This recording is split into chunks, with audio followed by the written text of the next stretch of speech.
So I happened to get in this and drive it the other day, and I just hit a bump perfectly.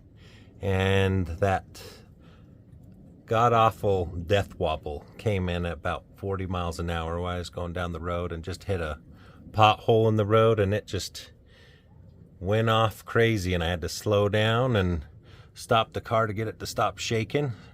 But every component in this front end is brand new, has less than a couple thousand miles on it. So this was the only part I didn't change, was this shock absorber. It was just one that was on one of the Jeeps I had laying around. I figured, hey, it would be good. It is leaking. It's leaking fluid everywhere. So I figured that is my culprit, because the alignment is dead on. Had my buddy over at Tunex align it and align it properly, tip the pinion more down to prevent that death wobble. So today we're going to do this double shock absorber by Rough Country. There was a couple different options that I looked, so I just said let's go with the double. It'll hopefully dampen it a lot more, and I don't want that to happen to her while she's driving.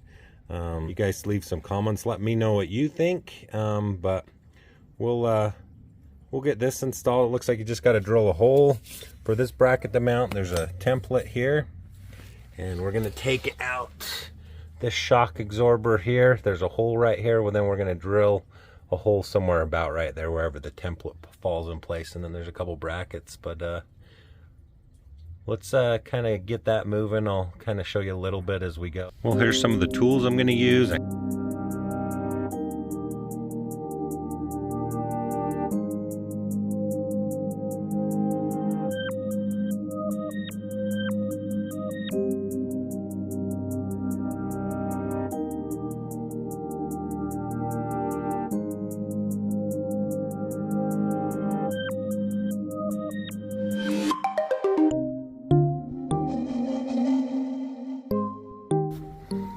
All right, well, there's the double shock setup.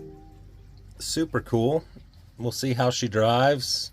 And look at this. It just easily falls down. You don't even have to really do anything. So that shock is shot. So, and you want to see more of this beautiful pink Jeep up here, and she's blue, hit subscribe and check out some of my other videos.